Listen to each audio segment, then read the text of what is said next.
Baby Ben Gregg is a seasoned veteran now, and after changing the trajectory of Gonzaga's season, what can the rising senior do as an encore for his final year in Spokane?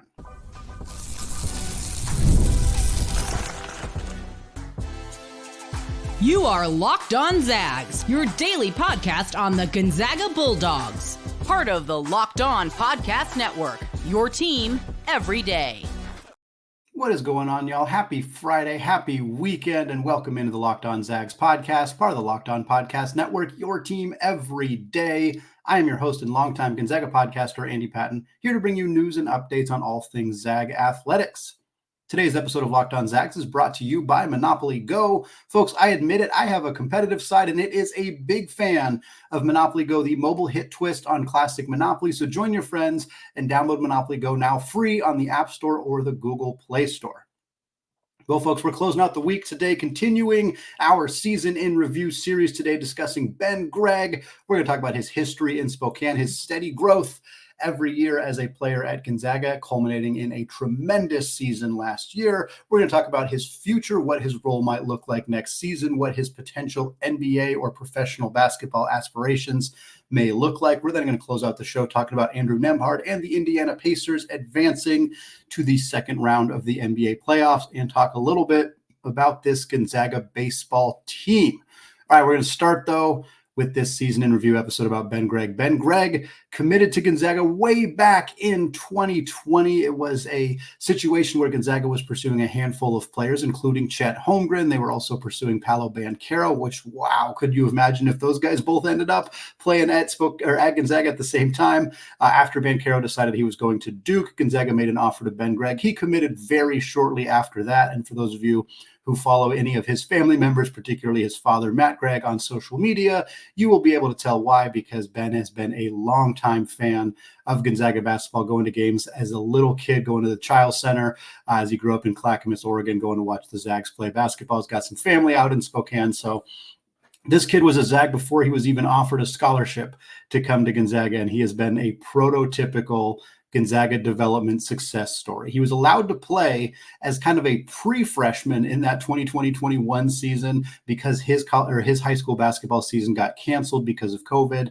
Players who were in that situation who had already graduated from high school, which he did a semester early, were then eligible to join their schools a semester early. He played 18 games in that season, averaged 3 minutes per game, and scored 17 total points, grabbed 18 boards. Kind of gave him a leg up on potential playing time going into the next season, but that next season was the 2021-22 season with, of course, Drew Timme in the mix. Chet Holmgren was in the mix that year. Anton Watson in the mix in the front court. So Ben really didn't step into much bigger of a role. He played about 6.3 minutes per game, averaged 2.4 points and 2 rebounds. And then, as again, the progression has continued to be somewhat steady for Ben Gregg. The next year was that 22-23 season. Of course, Chet gone to the NBA at that point. And we saw Ben step into a bigger role. He effectively replaced Efton Reed in the rotation by December. I know in particular he had a great game against Purdue. That was when Zach Edey was the first time Zach Edey was National Player of the Year, that game in Portland in the Phil Knight Invitational. We saw Ben play really well in that game, ended up kind of passing Efton Reed on the depth chart, playing a really valuable role for Gonzaga, still coming off the bench. But he played 36 games for the Zags in that 22-23 season, averaged 12 minutes per game, averaged 5 points, 3 boards, and shot 37.7% from 3. And at that point, it was kind of expected. All right, we've seen Ben grow steadily every year. We've seen him become more consistent as an outside shooter. We've seen him get stronger, more physically mature, better down on the block defensively, tenacious rebounder. We kind of thought, okay, all of this is culminating in a situation where Ben Gregg's going to be a big part of Gonzaga's team in the 23-24 season. And then early in the year, Ben Gregg was still coming off the bench, and Braden Huff was dominating, coming off the bench, replacing Graham Ike, kind of being that third big. Ben Gregg was still playing big minutes, and he was still contributing. But at that point, Graham Ike was the starting 5, Anton Watson was the starting 4, and both Gregg and Huff were kind of competing for those backup minutes. It's like there was a third big and a fourth big, but it wasn't always clear who was in what role for the start of the season. Effectively, the 23-24 season was a tale of 2 years for Ben Gregg. the first 16 games and the final 19 games. The first 16 games of the season, and the break here, by the way, was the Santa Clara loss. The loss in conference play to Santa Clara, that was when the shift happened. After that game, Mark Few changed the starting lineup. He moved Ben Gregg into the lineup, put Dusty Stromer back on the bench, and things changed dramatically for Gonzaga. In those first 16 games, Ben Gregg averaged 18 minutes per game. He averaged 7.6 points, 4.9 rebounds, 1.3 steals, and 0.6 assists. He shot 67.5% on two-pointers, which, folks, that is elite levels of production around the rim. He did shoot 33% on threes on 2.4 attempts per game. So the three-point shot was just not super consistent for Ben early in the year. 2.5 attempts per game means he was getting them up at a decent rate. I mean, that's an 18 minutes per game. So he's still taking a decent chunk of them, just wasn't really knocking them down.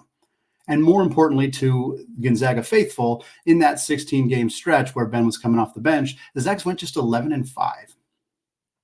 And then, as we said, after the Santa Clara game, when Mark Few and the Zags were like, something needs to change. Dusty Stromer, who had been struggling, taking on a role that was not what was expected of him. Of course, we've talked about this a handful of times, but as a reminder, 2 days before the season started for Gonzaga against Yale, we found out that Steele Venters, the transfer from Eastern Washington, had torn his ACL and was going to be out for the entire season. At that point, Dusty Stromer then stepped into a starting role at small forward, a role that he was not, I don't want to say unprepared for in the sense that he wasn't prepared to play for Gonzaga, because that's not true, but it was not the role that was anticipated by the staff or by Dusty himself. So at this point, Gonzaga makes a change. Ben Gregg starts. Anton Watson kind of slides over to the 3. In some ways, Ben and Anton kind of alternated who was playing on the wing and who was playing on the post, depending on matchups and various other things. But effectively, it was a 3-big lineup for Gonzaga with Ben Gregg, Anton Watson, and Graham Ike all starting. Dusty comes off the bench. And in that final 19 games, Ben went from playing 18 minutes a game to 29 minutes per game. His production increased in every single way. He averaged 10.1 points, 6.4 rebounds, 1.2 steals, and 1.7 assists per game. But folks, the story was the efficiency. Ben Gregg was insane levels of efficient after that move into the starting lineup in that 19-game stretch of time. He shot 78% on two-pointers. That is obscene. 78% on shots inside the three-point line. Drew Timme never even came close to that. Yes, the volume is different and the comparison doesn't work. It's a little bit apples to oranges because Ben was taking more of his shots away from the rim, wasn't necessarily always under the basket, but when he took a shot that wasn't a three-pointer or a free throw, he made it 78% of the time in the final 19 games of the season. We can put as many caveats as we want on that. That is still insane. He also shot 40.3% from 3. So it's not like he was bad shooting away from the rim either. 3.5 attempts per game. So he bumped up the attempts about 1 more attempt per game, and the efficiency went from 33% in the first half of the year to 40.3% in the second half.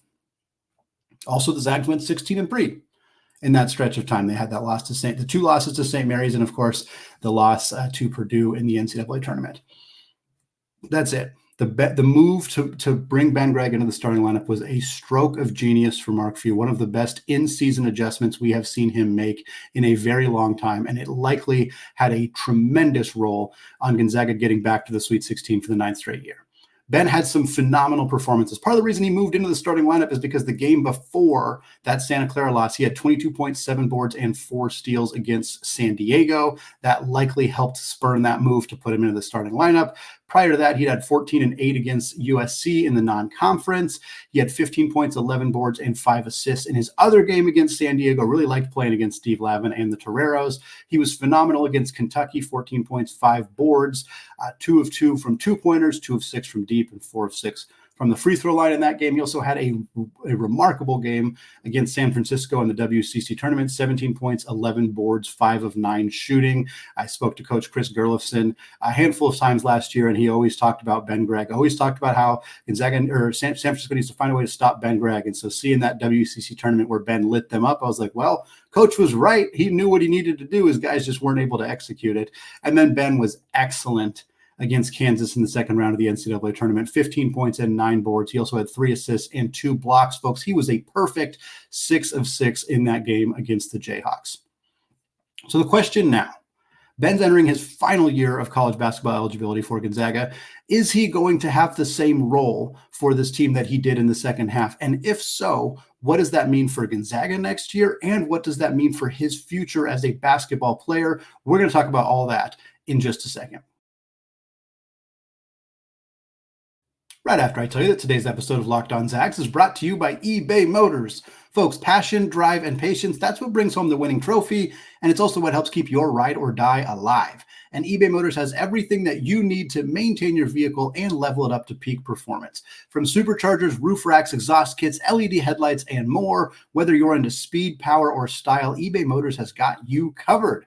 And with over 122 million parts to choose from for your number one ride or die, you'll always find exactly what you're looking for. Plus, with eBay's Guaranteed Fit, your part is guaranteed to fit your ride every time, or you get your money back, because with eBay Motors, you're burning rubber, not cash. With all the parts you need at the prices you want, it's easy to turn your car into the MVP and bring home that W. So keep your ride or die alive at ebaymotors.com. Eligible items only, exclusions apply, and eBay's Guaranteed Fit is only available to U.S. customers.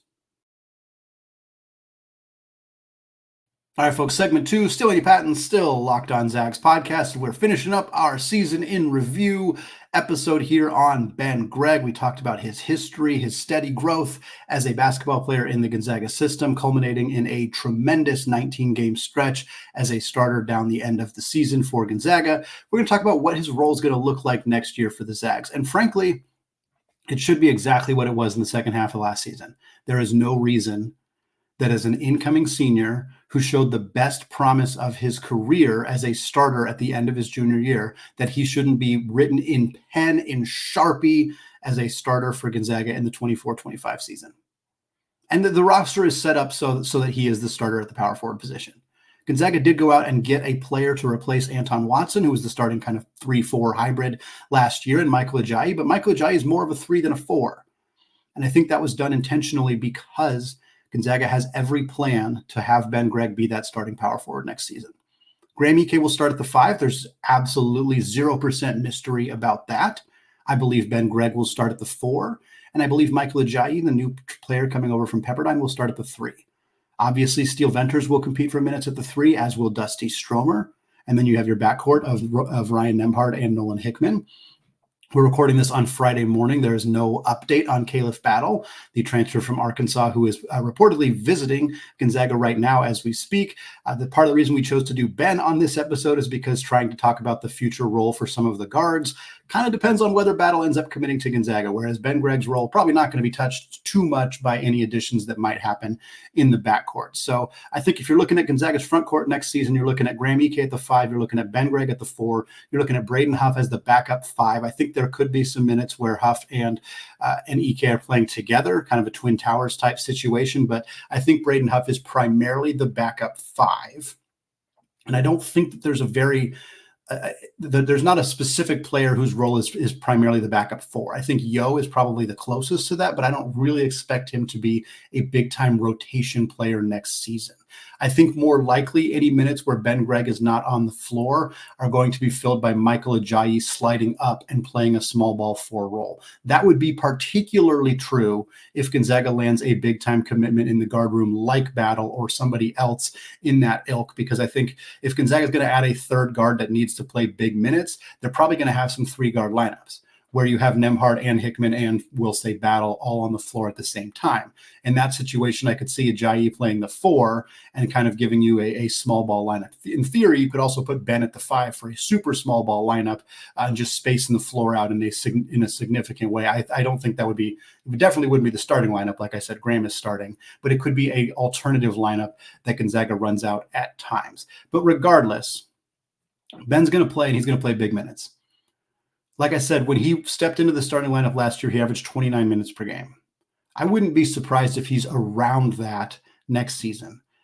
I expect it to be maybe a little lower than that, maybe like 26, 25, 26 minutes per game on average. Some games it'll be 30, 35. Some games it'll be less, either because of foul trouble, either because Gonzaga has this thing in the bag by halftime, so he just doesn't play in the last 12 minutes of the game, something we've seen from all of Gonzaga's starters in the last couple of decades, frankly, as they frequently beat up on teams in the non-conference or even during conference play.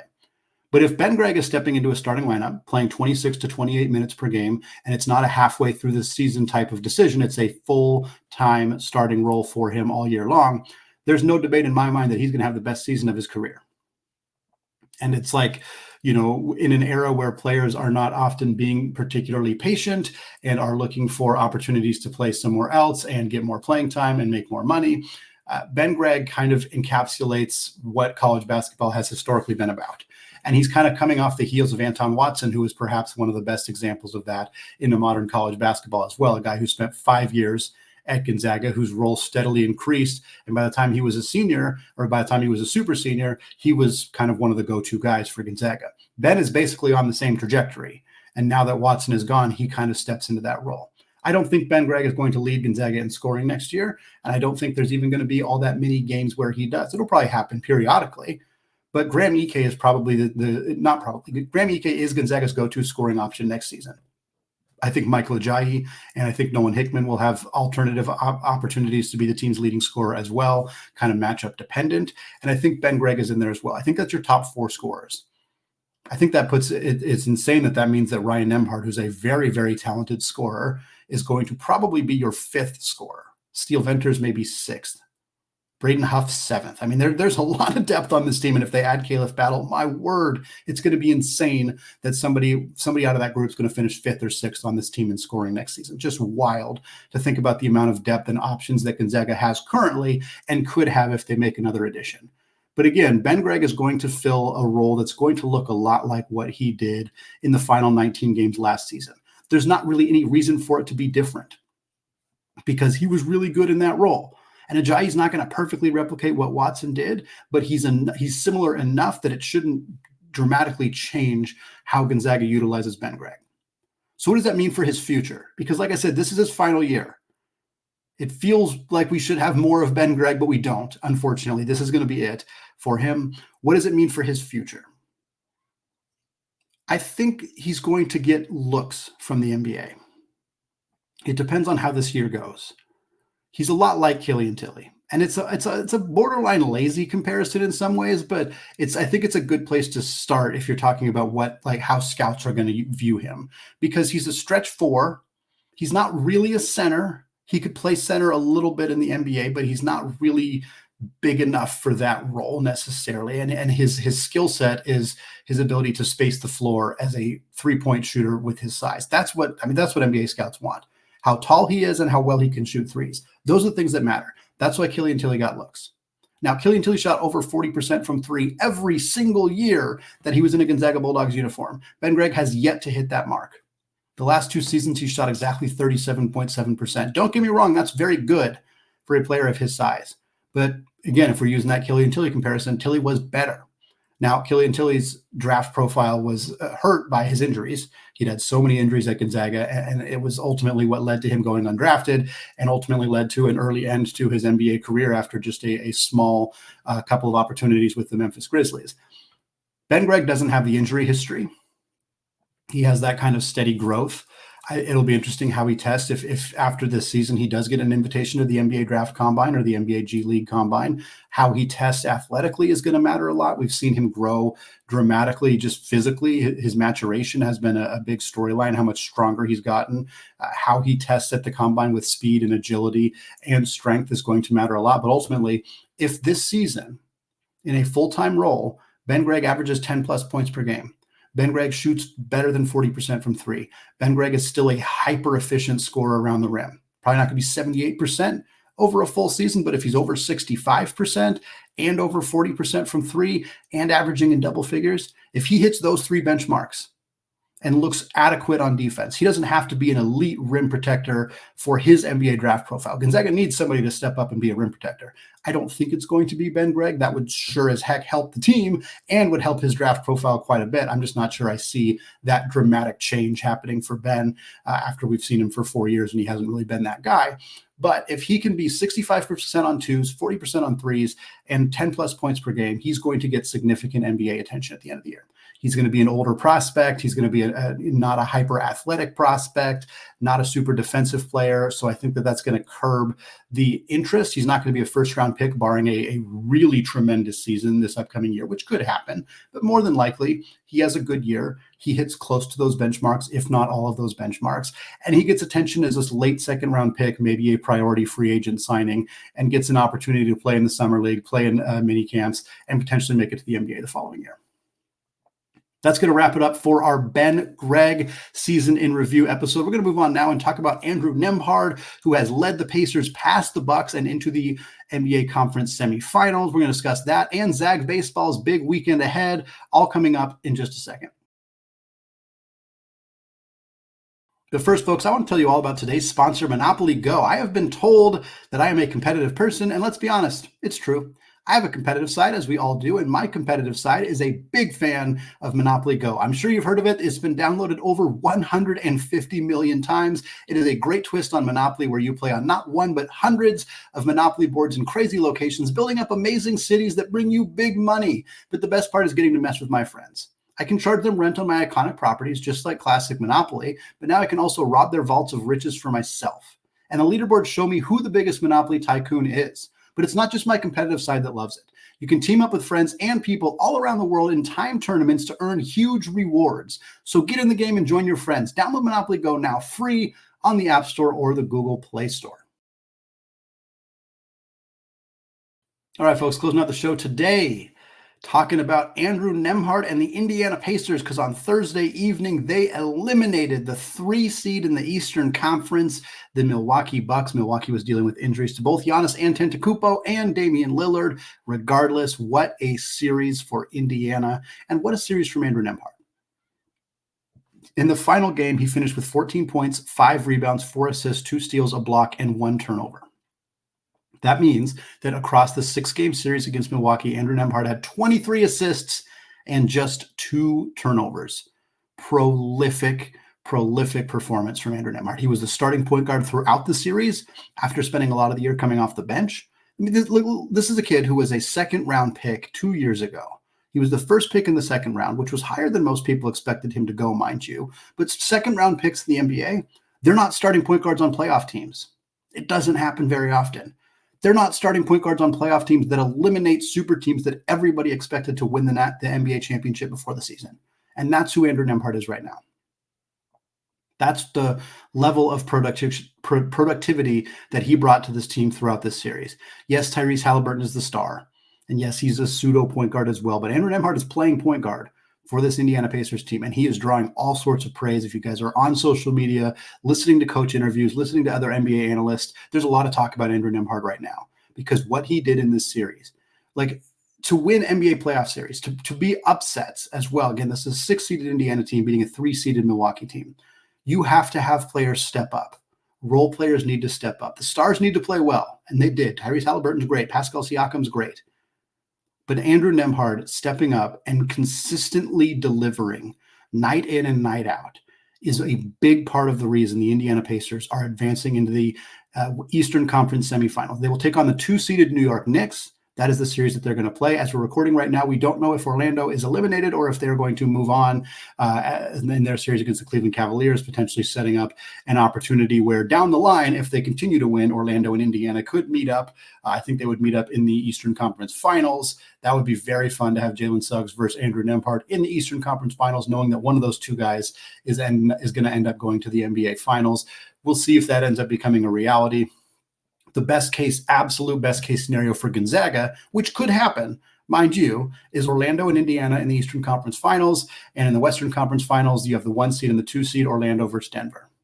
That seems pretty likely, quite frankly, to happen over here on the West side. On the East side, Orlando and Indiana is not the projected Eastern Conference Finals. I think Orlando's a 5 seed and Indiana's a 6 seed, but it could happen. And then it could set up a situation where we know that one of the Zags in the NBA two of the Zags in the NBA are going to the NBA Finals, and one of them is for sure taking home a ring with, of course, Chet Holmgren on Oklahoma City and Julian Strawther over on the Denver Nuggets. We'll continue to keep you updated on the NBA playoffs as they continue rolling on, as we have our multiple Zags still participating in the playoffs right now. But I want to focus on the final part of the show here, talking about Gonzaga's baseball team. They are on a 4-game losing streak right now, but They still have an opportunity to do some big stuff this weekend on the road in Stockton, California against Pacific. Last weekend, they played San Diego, the number one team in the conference. It was an opportunity to take some games away from them, potentially move. They're in third place right now, potentially move into second place over Portland and maybe even all the way over San Diego. It did not go well. Folks, this Toreros baseball team, really good. They beat Gonzaga 14-2 on Saturday, and as if that was not bad enough, on Sunday they beat them 19-0. The Zags have now dropped to 17-24 on the year, but they are 12-6 in conference play. Like I said, third place behind San Diego, who's 14-4. Portland is second place, 11-5. Zags taking on Pacific this weekend. Pacific is 3-12. In fact, Gonzaga has not lost to Pacific since 2019. So this is an incredible opportunity for this team to go win 3 games against Pacific, Friday at 6, Saturday at 5, Sunday at 1. They take all 3 games, and they could potentially be in first place in the WCC. Probably not, but they could be. They would be 15-6 in conference play if they won all 3 games against Pacific. San Diego is currently 14-4. And they're hosting Santa Clara this weekend. Santa Clara is a quality team in the conference, but San Diego would have to go 0-3. San Diego, coming off of a sweep of Gonzaga, would have to drop all 3 games at home to a mediocre Santa Clara team. Probably not going to happen. If San Diego goes 1-2 and Gonzaga sweeps Pacific, they would be tied, but San Diego has the tiebreaker after sweeping Gonzaga. So Gonzaga's probably not going to move all the way into first place with the sweep over Pacific. They could move into second place over Portland, who's hosting San Francisco this weekend. I'm hoping to try to get out to one of those games, but it sounds like they're moving the Saturday game to Friday, which makes it a little less likely for your boy to go get to see some WCC baseball, unfortunately. But for Gonzaga, a sweep of Pacific very likely, maybe not likely, but very possibly puts them in second place in the WCC, assuming Portland doesn't sweep San Francisco this weekend. Gonzaga was projected to finish 6th in the WCC this year. With 2-3 weekends to go, the Gonzaga Bulldogs are in third, have a chance to be in second by the end of the weekend, have a small but possible chance to be in first. There is no other way to look at this other than a resounding success for the Gonzaga baseball program. This is a season that was expected to be a lot of turmoil, a lot of youth, a lot of inexperience, a lot of frustration. And folks, we've seen a lot of that. You don't lose 19-0 and not feel a little freaking frustrated afterwards. That is a tough, tough loss to swallow. But this team is also in a position to be a top 2 team in the conference. That is tremendous. Huge shout out to the coaching staff. Huge shout out to the talent evaluators. Huge shout out to the guys on the field to be in a position that they are right now. I love seeing success stories. Gonzaga is not usually picked against. And to see them thrive and put themselves in a position where they buck what was told to them before the season, hey, you're going to be a mediocre team in the WCC. You're going to finish right around the middle of the pack. To be in a position where they could be in second place by the end of the weekend, really nice stuff for this program. Excited to see what they do for the rest of the season. It's going to wrap it up for us today here on the Locked On Zags podcast. Thank you so much to those of you who have made this show your first listen or your first watch of the day. We will be back next week, continuing to keep you updated on the Caliph battle hunt as he finishes up his visit in Spokane. We'll continue our season in review series, and we'll continue to look at some transfer portal additions and recruits that Gonzaga could pursue now that the offseason is fully underway. Thanks again, and until next time, as always, go Zags.